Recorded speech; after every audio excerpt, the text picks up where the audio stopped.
안녕하세요. 제가 얼마 전에 진격의 거인 파이널 어택 극장판을 보고 왔습니다. 일본에서 11월 8일부터 3일 한정으로 진격의 거인 극장판이 개봉되었거든요. 그래서 물론 지금 OTT로도 볼 수 있고 TV 방영했었을 때 실시간으로 보기도 했거든요. 근데 이제 진격거를 좋아하는 팬으로서 바로 극장에서 보고 왔습니다. 그래서 오늘은 진격거 파이널 시즌 후기랑 그리고 일본 영화관에 대해서 약간 이야기를 할게요. 혹시 일본 영화관에서 애니나 영화를 보고 싶으신 분들을 위해서 일본 영화관에 대한 정보, 가격 이런 거를 살짝 얘기를 하고 진격거 후기에 대해서 이야기하도록 하겠습니다. 일본에 있는 대표적인 영화관은 토호시네마 아니면 109 시네마즈, 휴맥스 이렇게 있거든요. 근데 이제 토호시네마가 우리나라 CGV처럼 가장 큰 영화관이에요. 토호시네마가 중심 도시에 제일 많거든요. 그래서 저도 토호시네마만 거의 이용을 합니다. 이온시네마나 109 시네마즈 같은 경우는 이제 그 동네에 하나밖에 없는 대형 쇼핑몰에 들어가 있는 약간 그런 느낌이어서 아마 여행 오시는 분들도 토호시네마를 가장 접근성 있게 갈 수 있지 않을까 싶어요. 그래서 토호시네마 기준으로 가격을 좀 설명을 드릴게요. 일본의 영화관 기본 가격은 성이 2,000엔입니다. 좀 비싸죠? 원래는 90년대부터 작년까지만 해도 1,800엔 정도였거든요. 거의 이제 30년 동안을 1,800엔으로 유지가 되었다가 2,000엔이 되었습니다. 2,000엔이라는 가격이 솔직히 저한테는 좀 부담이 되거든요. 그렇지만 우리에겐 뭐가 있습니까? 특별 할인이 있어요. 모든 사람이 이용할 수 있는 할인 제도는 특정 날짜에 가는 거거든요. 그래서 토호시네마 같은 경우는 매주 수요일이랑 그 다음에 매달 첫째 날은 1,300엔으로 할인이 돼요. 좀 시간이 맞으시거나 좀 저렴하게 이용하고 싶다 하시면 그 특정 날짜에 가시면 되고요. 그리고 이제 일본 분들 같은 경우는 이제 이 토호시네마 회원 가입을 하세요. 그래서 가입을 하면 이제 또 매주 화요일마다 1,300원으로 할인되는 게 있고 6번 영화를 보면 한 번 영화를 공짜로 볼 수가 있어요. 이 회원 가입을 외국에 사는 사람도 가능한지는 모르겠어요. 이게 근데 제가 언뜻 봤는데 전화번호가 필요 없다 이렇게 본 것 같기도 하거든요. 죄송해요. 거기까지는 제가 못 알아봤어. 내가 나중에 알게 되면은 어디다 추가를 해놓을게요. 그리고 우리나라에 심야 영화 있잖아요. 일본도 레이트 쇼라고 해가지고 8시 이후에 보면은 할인되는 게 있긴 있어요. 근데 신주쿠나 시부야처럼 엄청 큰 중요 도시에서는 이런 게 거의 없고 약간 외곽 지역에 있는 영화관들은 가끔 8시 이후에 보면은 1,500엔으로 되는 경우도 있어요. 아마 여행 오시는 분들은 그런 외곽 지역에 갈 일이 없으니까 좀 이용하실 수 없을 거라 생각을 하는데 그냥 이런 게 있다고만 알았으면 좋겠고요. 한국이랑 조금 달랐던 게 어떠한 이유든 변경 캔슬 환불이 안 돼요. 우리나라는 좌석 변경이나 이런 게 조금 가능하잖아요. 그쵸? 네. 제가 한국에서 영화 본 지 거의 10년이 넘어가지고 기억이 잘 안 나는데 가능한 걸로 알고 있어. 근데 일본은 한 번 결제를 하잖아요. 그러면은 어떠한 이유든 변경 캔슬 환불이 안 되기 때문에 한 번 결제를 하시면 이제 무조건 보러 가거나 아니면은 그냥 포기를 해야 되거나 그 둘 중에 하나예요. 한 번 결제를 할 때 좌석 선정이나 이제 시간이나 이런 거를 잘 선택을 하셔야 돼요. 그리고 또 한 가지 특이한 점이 뭐냐면은 영화를 인터넷으로 예매를 하잖아요. 근데 그게 3일 전부터만 가능해요. 그래서 예를 들면은 오늘이 11일이에요. 그러면은 10일, 12, 13, 14일까지만 그 예약이 가능하고 그 15, 16일은 예약이 불가능해요. 그래서 우리나라는 조금 이렇게 널널하잖아요. 근데 일본은 간격이 좁다라는 거. 그래서 혹시 미리 예매를 하실 거면은 내가 보고자 하는 날짜 3일 전에 이제 들어가가지고 예약을 하셔야 돼요. 그리고 제가 한 가지만 더 얘기를 하자면 이제 일본어를 모르는데 일본 영화관에 가서 일본어를 봐도 될까라고 이런 생각을 하시는 분이 있으실 것 같아요. 저는 진격거 내용을 다 이해를 못하더라도 영화 티켓을 발권할 수 있을 정도의 일본어 실력이라면 저는 가서 보시는 걸 추천을 합니다. 근데 잠깐 제 얘기를 하자면은 저도 대학교 때 일본에 왔었을 때 일본어를 그렇게 잘하는 편이 아니었거든요. 간단한 인사 정도 할 수 있고 화장실 어딨어요? 약간 이 정도만 얘기할 수 있는 정도였었어요. 근데 과거의 나와 지금의 나를 비교를 할 수 있어서 굉장히 좋더라고요. 그래서 내가 전에는 일본의 실력이 이거밖에 안 됐는데 지금은 내가 일본 사람이랑 얘기를 하면서 이 정도의 여행을 할 수 있구나라는 나의 성장을 바라볼 수가 있단 말이지. 그래서 일본어를 이해를 못해서 약간 자존심 상할 수 있잖아요. 근데 그 자존심 상하는 경험도 되게 중요하다고 생각하거든요. 그 자존심을 상해서 일본어를 더 열심히 공부를 해야지 라고 할 수 있는 원동력이 될 수 있고, 아니면 나 꽤 일본어 하잖아. 그러면 다음에는 더 어려운 영화를 봐도 이해할 수 있게끔 더 일본어를 열심히 공부해야겠다. 이렇게 또 긍정적인 원동력으로 삼을 수 있으니까 한번 보시는 걸 추천을 해요. 그리고 제가 한국 영화관을 11년 전에 본 게 마지막이어서 솔직히 그때는 좀 관크가 많았어요. 그래서 영화관 갔을 때 좀 항상 불쾌했었는데, 일본에서는 진짜 광크를 당한 적이 딱 한 번 정도밖에 없거든요. 그만큼 조용히 봐요. 여러분, 제가 뭐 일뽕 맞아서 이런 얘기를 하는 게 아니고 그냥 진짜 일본 분들이 조용하게 보시는 편이에요. 다른 나라 사람들은 영화를 어떻게 볼까? 약간 이런 체험해볼 수 있는 경험이 되기도 하니까 일본 영화관 가셔서 보시는 거를 한 번은 추천을 합니다. 뭐 영화관은 내가 매달 가라는 것도 아니고 딱 한 번, 인생에 딱 한 번 경험하라는 거잖아요. 그 딱 한 번의 경험이 내 10년 후의 경험과 비춰줄 수 있는 재료가 될 수가 있으니까 그 하나 재료를 만들어 두시는 거 추천을 합니다. 그럼 지금부터 진격의 거인 감상에 대해서 이야기를 해보겠습니다. 네. 오늘 또 제가 미카사 가디건을 조금 의식을 해서 이걸 입어봤어요. 이번 영화관에서 미카사 가디건을 팔긴 파는데 생각보다 가격이 비싸고, 그리고 또 고속으로 품절이 된 것 같더라고요. 다행히 또 약간 핑크색 가디건이 제 집에 있어가지고 오늘 이걸 입고 또 짜르륵 얘기를 해볼게요. 이게 확실히 영화관에서 보는 게 집에서 보는 거랑 다르더라고요. 이게 집에서 보게 되면 다양한 음식을 먹거나 아니면 가끔 이제 핸드폰을 보면서 작품을 보게 되잖아요. 근데 영화관에 가면 내 앞에 있는 영화에 집중할 수밖에 없는 상황이고, 그리고 제일 좋았던 거는 아무래도 진격거를 좋아하는 많은 사람들이 모여 있잖아요. 내 돈과 시간을 투자해서 영화관에 올 정도면은 진격거를 좋아하는 사람들인 거잖아요. 근데 그 사람들이 수십 명, 수백 명 모여서 같은 장면을 보면서 같은 감동을 느끼고 있다라는 게, 이게 또 혼자서 보는 거랑은 또 느낌이 많이 다르더라고요. 이게 아니 이제 일본 분들은 또 워낙 조용하게 작품을 관람을 하시잖아. 그러니까 이 그 몰입되는 장면에서 진짜 그 과자 부스럭거리는 소리 하나 없이 모든 사람들이 여기에 집중을 해서 보고 있는데, 야 지금 여기에 인간이 100명이 있는데 이런 소리가 하나도 안 난다고? 라고 신기한 경험도 하게 되고 엄청난 단결력이다라는 생각이 들면서 다들 정말 이 작품을 엄청 몰두하면서 보고 있구나 라는 게 되게 나는 좋았던 것 같아요.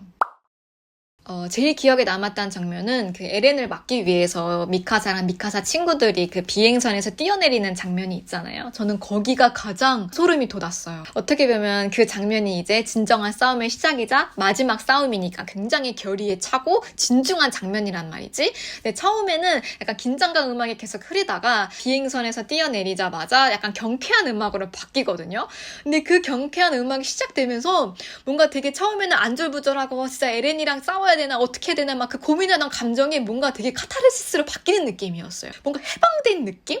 이제야 드디어 끝을 보는구나. 해방이 되는구나. 다들 한 명 한 명씩 이제 에렌 머리 쪽으로 향한단 말이야. 근데 그 달려가는 그 추진력이랑 그 음악이랑 너무 잘 맞아가지고 뭔가 되게 불안하다기보다는 되게 시원한 느낌이 들었던 것 같아. 물론 그 OTT에서 봤었을 때도 되게 좋다 이렇게 느꼈는데, 이걸 큰 화면으로 보니까 야 끝내준다 이렇게 되는 거예요. 제가 처음에 진격거를 파이널 시즌까지 봤었을 때 정보량이 너무 많아서 그 정보를 이해하느라 시간을 좀 다 썼던 것 같아요. 그래서 에렌이 뭐라는 거지? 시간축이 어떻게 되는 거야? 그래서 누가 잘못한 거지? 막 이렇게 그런 걸 좀 따지느라 시간을 좀 많이 보냈었는데, 제가 극장판에 와서 다시 보게 되니까 그런 잘잘못 따지기보다는 그냥 캐릭터의 서사에 조금 더 집중을 하게 된 것 같아요. 그 캐릭터가 어떤 심정이었을까? 내지는 결국 그런 잔혹한 세계이지만 각자 추구하는 삶을 끝까지 지켜내려고 하는 그런 결심이랑 간절함이 각 캐릭터마다 다 다양하게 드러나거든요. 그런 캐릭터가 다양하기도 하고, 그리고 그 다양성의 깊이감도 있어. 근데 에렌은 자유를 위해서, 미카사는 에렌을 위해서, 뭐 리바이 헤이초는 죽은 동료들을 위해서, 에르빈 단초는 자기 호기심을 위해서 이렇게까지 끝까지 사투를 벌이잖아. 대단하면서도 어느 캐릭터에 대입을 해서 봐도 이해가 되는 거예요. 그래서 이걸 재탕을 할 때 에렌은 어떤 기분이었을까? 리바이는 어떤 기분이었을까? 라이너는 어떤 기분이었을까라고 보니까 이게 또 작품을 보는 재미가 또 배로 늘어나. 저는 이제 여태까지 확실히 미카사랑 에렌에 조금 더 많은 관심을 가졌었어요. 왜 에렌이 저렇게까지 되었는가랑 미카사는 언제까지 고통을 받아야 하는가 약간 이런 거에 집중을 했었는데 이번에 근데 제가 지크랑 라이나에 그렇게 또 감동을 받았네.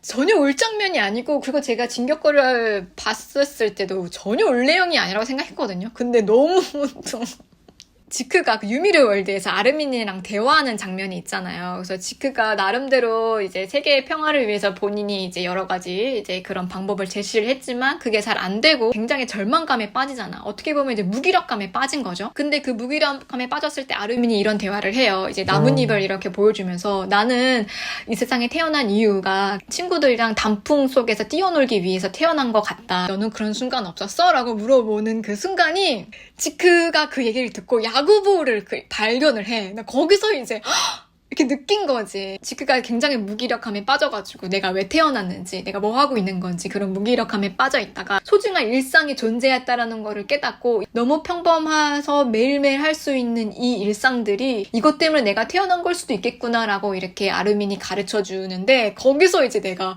또 큰 깨달음을 얻으면서 대성통곡을 했지. 사람이 살다 보면은 지크 같은 순간이 무조건 나는 온다고 생각을 하거든요. 안 오면 정말 큰 축복인 거고요. 근데 이제 지크 입장에서 대변해봤을 때 내가 만약 유미르 월드에서 나는 그럼 과연 여기서 뭘 꺼낼까? 지크한테는 그런 야구볼이었을 테고 아르미는 그 낙엽이었을 테고 샤샤한테는 고기였겠지.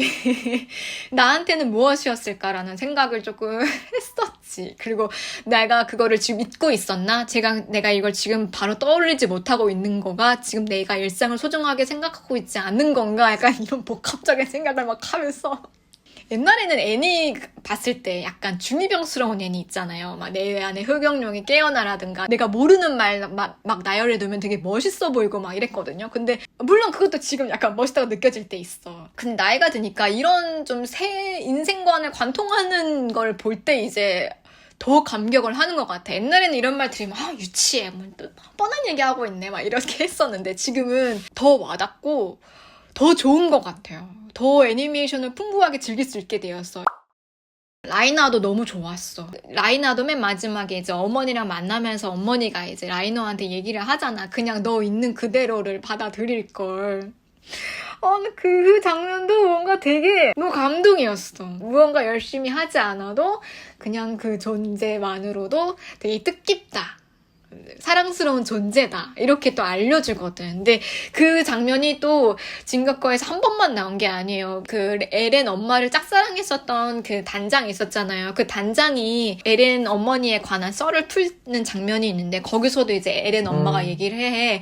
그냥 얘는 아무것도 안 해도 존재만으로도 굉장히 가치 있다. 이렇게 사랑스럽잖아요. 이렇게 얘기를 한단 말이에요. 그래서 그 장면이랑 그 다음에 이제 라이너의 그 어머니 장면을 얘기를 하면 우리 인간이라는 게 굳이 꼭 그렇게 무조건 남들과 비교를 하면서 더 뛰어난 존재가 되어야 하는가 약간 이런 생각을 하면서 그냥 인간 그 자체로 존엄하고 아름다운 존재가 아니냐 또 이런 생각을 했어. 창피해야. 대가리 꽃밭 아닌가요? 솔직히 이런 거 느끼는 거 싫거든요. 너무 감상적이고 너무 인생에 도움이 안 되는 감상이잖아. 조금 더 전문적이고 내 인생에 실용적인 도움이 되는 걱정을 하고 싶어. 근데 이런 거에 큰 기쁨을 느끼고 행복감을 느끼는 게 참 답이 없네요. 결국 마지막에는 이제 거인이 사라지는 세계로 종결이 되잖아요. 물론 이제 그 이후로 또 다른 역사가 또 이렇게 이루어질 수 있다 이렇게 끝나기는 하는데 근데 거기서 난 또 힐링 포인트를 느꼈어. 김연의 칼날도 그렇고 에반게리온도 그렇고 진격거도 그렇고 이제 김연의 칼날은 온이가 없는 세계, 에반게리온은 에바를 타지 않아도 되는 세계, 그리고 진격거는 거인이 없어지는 극히 평범한 세계로 돌아가는 걸로 이제 마무리가 되잖아요. 어떻게 보면 지극히 평범한 세계가 우리한테는 정말 소중하고 엄청나게 우리가 바라는 세계일 수도 있겠다라는 걸 또 이렇게 나한테 보여준다고 생각을 하거든. 저는 진격거가 저한테 힐링물이라 생각하거든요. 왜냐하면은 그 잔혹한 세계에서 어떻게 살아남을 것인가에 대한 가르침을 나한테 줬어. 그 캐릭터들이 잔혹한 세계에서 굉장히 몸부림을 치잖아요. 그래서 왜 이렇게 세상은 잔혹한지 너무 힘들다 이러면서 막 아르민도 울고 막 다들 엄청 절망에 빠지는데 근데 세상은 잔혹하다라는 거를 깨달은 순간 갑자기 냉철해지고 내가 뭘 해야 되는지 굉장히 머리가 정신이 말짱해진다고. 그래서 잔혹한 세계다. 그걸 받아들여라 라는 메시지랑, 그리고 잔혹한 세계이지만 그 속에서 너가 추구하는 삶을 끝까지 이렇게 어떻게든 밀고 나가고 지금 당장 해야 할 일을 해라. 약간 이런 메시지가 있어가지고 저한테는 굉장히 힐링물이에요. 진격과 원작이 연재되었을 때 말이 굉장히 많았었잖아요. 그리고 약간 부족한 부분도 많다 이렇게 얘기가 나왔었는데 애니가 너무 잘 만들어졌어. 특히 마지막에 이제 에렌이랑 아르민이 대화하는 장면이 있잖아요. 거기가 진짜 그 대화 내용을 싹 바꿨는데 너무너무 잘 이렇게 포장을 해서 잘 마무리를 했어. 그래서 이 대사 쓴 애니팀 너무너무 훌륭하시고요. 근데 이런 대작을 만나는 게 쉽지가 않잖아요. 저는 제 인생의 제 대작이라고 느꼈던 건 에반게리온이랑 사이코패스 1기, 그리고 진격거, 그리고 치성의 가르간티아, 뭐 이 정도가 좀 저한테 굉장히 기억에 남는 작품들이거든요. 이런 작품을 만나기가 좀 쉽지 않단 말이지. 이런 대작이 있다라고 해도 내가 대작이라고 느낄 수 있는 그런 서로 매칭되는 그것도 굉장히 어렵단 말이에요. 근데 또 이렇게 대작을 만나게 돼서 또 너무 인류로서 느낄 수 있는 최고의 문화를 얘가 향유하고 있다라는 게 너무 감사하면서 진격거를 만나게 돼서 너무너무 좋다 이 얘기입니다.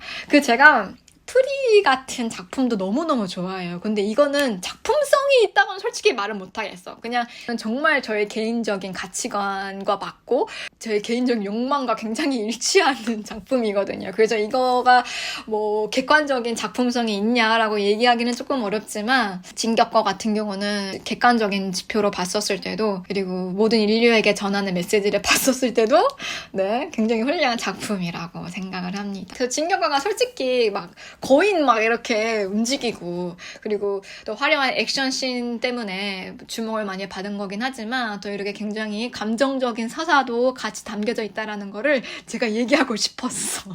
좀 도가 지나칠 수도 있었겠지만 어딘가에는 저의 감상에 동감해 주실 분이 있을 거라 생각을 합니다. 그래서 진격거에 대한 감상을 다 얘기를 한 것 같아요. 그래서 진격거 마지막 씬 얘기를 안 했네? 마지막 씬. 마지막 34권 단행본에 미카세, 에렌, 아르민의 그 후손들이 조금 나와가지고 이제 그 영화 보는 장면 있잖아요. 그래서 이게 나와야지 이제 진정한 또 진격거의 완결이라고 얘기하시는 분도 계시는데, 그래서 재밌게 봤습니다. 그래서 오늘 영상을 여기까지 하고요. 또 다음 영상에서 뵐게요. 제가 이번 리뷰 영상을 만들고 보니 참 앞뒤 없이 이야기했다라는 생각이 들어서 챗GPT한테 요약을 해달라고 했거든요. 요약을 너무 잘해줘서 같이 공유합니다. 라브님이 지금까지 쓴 리뷰를 보면 결국 잔혹한 세계 속에서도 각자가 추구하는 삶을 살아가며 그 안에서 발견하는 인간의 존엄성과 소중한 일상이라는 메시지를 전달하고 싶으신 것 같아요.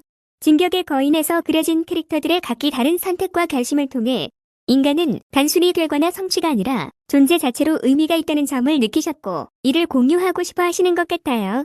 특히 작품이 단순히 잔혹함이나 극적인 전개로 끝나는 것이 아니라 그럼에도 불구하고 살아가야 하는 이유를 던져주는 점에서 라브님에게 큰 위로와 깨달음을 준 것 같아요. 아울러 자신만의 관점을 더해 나는 지크의 야구공, 아르민의 낙엽처럼 무엇을 꺼낼 수 있을까? 라는 철학적인 질문을 던지고 애니메이션이 단순한 오락을 넘어 삶의 깊이를 탐구할 수 있는 매체라는 점을 전하고 싶으신 게 느껴져요. 그래서 결론적으로는 진격의 거인은 라브님에게 단순한 작품 그 이상으로 삶의 본질과 방향을 다시 생각하게 해주는 힐링물이라고 정의하고 싶으신 것 아닐까요?